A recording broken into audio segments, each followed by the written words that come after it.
दोस्तों, अमेरिका के पूर्व राष्ट्रपति बिल क्लिंटन जब भारत आए थे तो ताजमहल को देखने के बाद उन्होंने कहा था कि आज मुझे एहसास हुआ इस दुनिया में दो ही तरह के लोग हैं। एक वो जिन्होंने ताज देखा है, दूसरे वो जिन्होंने ताज नहीं देखा।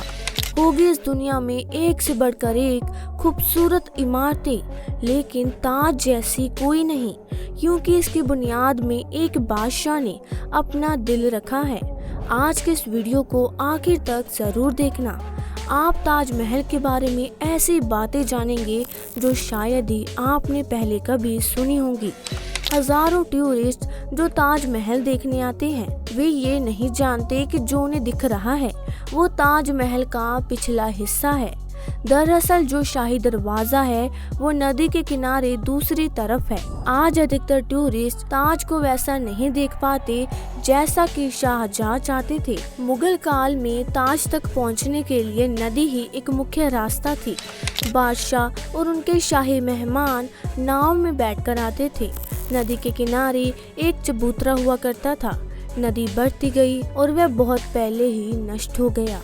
दोस्तों, ये कहा जाता है कि शाहजहां ने ताजमहल बनाने वाले मजदूरों के हाथ कटवा दिए थे, लेकिन ये बात एक अफवाह जैसी लगती है, क्योंकि इस बात का कोई प्रमाण मौजूद नहीं है। बहुत से इतिहासकारों का मानना है कि शाहजहां ने मजदूरों और कारीगरों को जिंदगी भर की पगार देकर उनसे करारनामा लिखवाया था कि वह ऐसी कोई दूसरी इमारत नहीं बनवाएंगे, और लोगों की बात का बतंगड़ बनाने की आदत ने इस बात को फेमस कर दिया कि बादशाह ने मजदूरों के हाथ कटवा दिए। दोस्तों, क्या आपने कभी गौर किया है कि ताजमहल की जो चार मीनारें हैं वे बिल्कुल सीधी नहीं खड़ी, बल्कि चारों बाहर की ओर झुकी हुई है। ये कोई बनाने वाले कारीगरों की कोई गलती नहीं है, बल्कि इन्हें ऐसा ही बनाया गया था ताकि भूकंप जैसी आपदा आने पर अगर ये गिरे भी तो बाहर की ओर गिरे और मुख्य मकबरे को कोई नुकसान ना पहुंचे। आर्किटेक्चर का ऐसा नमूना देख आज के इंजीनियर्स भी हैरान हैं। क्या आपको पता है कुतुब मीनार भारत की सबसे ऊंची मीनार है, लेकिन शायद आपको जानकर हैरानी हो कि ताजमहल की ऊंचाई कुतुब मीनार से भी ज्यादा है। ताजमहल 73 मीटर ऊंचा है, जबकि कुतुब मीनार की ऊंचाई 72.5 मीटर है। जिस वक्त शाहजहां बादशाह बने वो मुगल सल्तनत का सबसे सुनहरा दौर था, या यूं कहें शाहजहां का जमाना मुगल हुकूमत की बसंत जैसा था। चारों तरफ अमन और खुशहाली थी। प्रजा के लिए बादशाह का हुक्म सबसे ऊंचा था।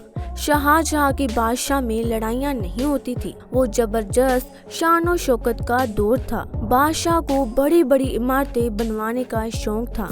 उन्होंने मुगल वास्तुकाल के साथ भारत के प्राचीन इतिहास को मिला दिया। ऐसी भव्य इमारत दुनिया ने पहले कभी नहीं देखी थी।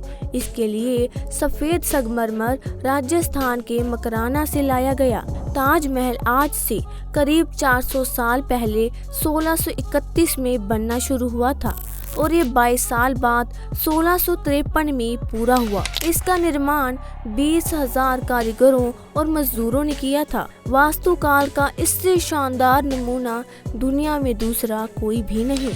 1857 की क्रांति के दौरान अंग्रेजों ने ताज को काफी नुकसान पहुंचाया। उन्होंने लेपिस लजूली जैसे कई बेशकीमती रत्नों को ताजमहल की दीवारों से खोदकर निकाल लिया। आपको बता दें, ताजमहल के मुख्य गुंबद का जो कलश है, किसी जमाने में वे सोने का हुआ करता था। 19वीं सदी की शुरुआत में सोने के कलश को बदलकर कांसे का कलश लगा दिया। दोस्तों, दावे के साथ नहीं कहा जा सकता कि ताजमहल को किसने डिजाइन किया, लेकिन ये कहा जाता है कि 37 लोगों की एक टीम ने मिलकर ताजमहल का नक्शा तैयार किया। ये 37 वास्तुकार दुनिया के दूर दूर के कोनों से बुलाए गए। ताजमहल की नींव बनाते समय ताज के चारों ओर बहुत से कुएं खोदे गए इन कुओं में ईंट पत्थर के साथ साथ आबनूस और महोगनी के लकड़ियों के लट्ठे डाले गए। ये कुएं ताज की नींव को मजबूत बनाते हैं। आबनूस और महोगनी की लकड़ियों में ये खासियत होती है कि इन्हें जितनी नमी मिलती रहेगी ये उतनी फौलादी और मजबूत रहेगी। और इन लकड़ियों को नमी ताज के पास बहने वाली यमुना नदी के पानी से मिलती है। यमुना के पानी का स्तर हर साल घट रहा है और लकड़ियों में नमी की कमी आ गई है। यही वजह है कि सन 2010 में ताज में दरारें देखी गई। 1653 में ताज बनकर तैयार हुआ था। उस समय इसके निर्माण की कीमत करोड़ों में आके गई थी। उसी हिसाब से अगर आज ताज बनवाया जाए तो इसे बनाने में कम से कम 57 अरब 60 करोड़ रुपए लगेगी। 1989 में एक भारतीय लेखक पुरुषोत्तम नागेश ओक, जिन्हें हम PNO के नाम से भी जानते हैं, इन्होंने एक किताब लिखी थी जिसका नाम था ताजमहल द रियल स्टोरी। इस किताब में उन्होंने कई तर्कों के साथ ये दावा किया था कि ताजमहल मकबरा बनने से पहले एक शिव मंदिर था और इसका नाम तेजो महाल्या था। सन 2000 में PNO ने अपनी बात को सिद्ध करने के लिए ताज की साइट खोदने के लिए सुप्रीम कोर्ट को अर्जी दी थी, जिसे सुप्रीम कोर्ट ने रद्द कर दिया। ताजमहल की एक और कहानी बहुत प्रसिद्ध है कि शाहजहां यमुना नदी के दूसरी तरफ काले संगमरमर से ऐसा ही एक और काले रंग का ताजमहल बनवाना चाहता था। कहा जाता है कि शाहजहां मुमताज की तरह अपने लिए भी एक मकबरा बनाना चाहता था, लेकिन इससे पहले कि वे काला ताजमहल बनवा पाए औरंगजेब ने उनको कैद खाने में डलवा दिया। अब दोस्तों इस तस्वीर को देखिए, आप कहेंगे इतनी देर से तो ताजमहल को ही देख रहे हैं, तो इस तस्वीर में ऐसी क्या खास बात है। लेकिन यह तस्वीर असल में ताजमहल की नहीं है। कई देशों में ताजमहल की नकल पर बनी इमारतें मौजूद है, जैसे चीन, बांग्लादेश और कोलंबिया में। और ऐसी एक इमारत भारत में भी मौजूद है जिसे बीबी के मकबरे के नाम से जाना जाता है, जिसकी तस्वीर हमने आपको दिखाई थी। ये इमारत महाराष्ट्र के औरंगाबाद में है। इसे मुगल बादशाह आजम शाह ने अपनी मां दिलरास बानो बेगम की याद में 17वीं सदी के आखिर में बनवाया था। इसे ताजमहल की तर्ज पर बनाया गया था।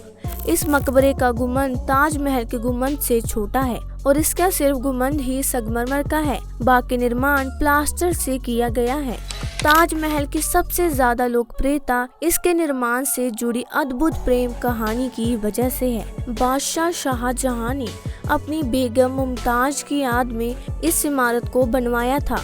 मुमताज का असली नाम आरजुमंद बानो बेगम था। शाहजहां ने उसे मुमताज महल नाम दिया, यानी महल का सबसे अनमोल रत्न। महज 38 साल की उम्र में अपनी 14वीं संतान को जन्म देते वक्त मुमताज की मृत्यु हो गई। अपनी प्रिय बेगम की मृत्यु से बादशाह बेहद दुखी हुए, जैसी उनकी जिंदगी ही तबाह हो गई हो।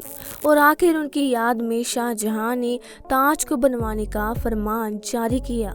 शाहजहां का सारा ध्यान ताज को एक खूबसूरत रूप देने में लगा रहा।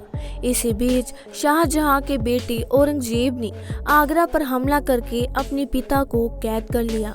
औरंगजेब ने शाहजहां से पूछा कि वे क्या चाहते हैं, तो उन्होंने कहा कि उनको ऐसी जगह पर कैदी बनाकर रखा जाए जहां से वह सीधे ताज को देख पाए, और उनकी एक ख्वाहिश पूरी कर दी। कैद में रहते हुए भी शाहजहां हर वक्त ताज को देखते रहते थे और वहीं उन्होंने अपनी जिंदगी की आखिरी सांस ली।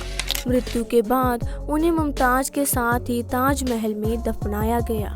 तो दोस्तों, क्या आपको इन सभी बातों के बारे में जानकारी थी? अगर वीडियो में कोई एक नई बात भी आपको सीखने को मिली तो वीडियो को लाइक कर देना और हमारे चैनल को सब्सक्राइब करना ना भूलें। फिर मुलाकात होगी किसी नई वीडियो में किसी नए टॉपिक में। तब तक के लिए गुड बाय।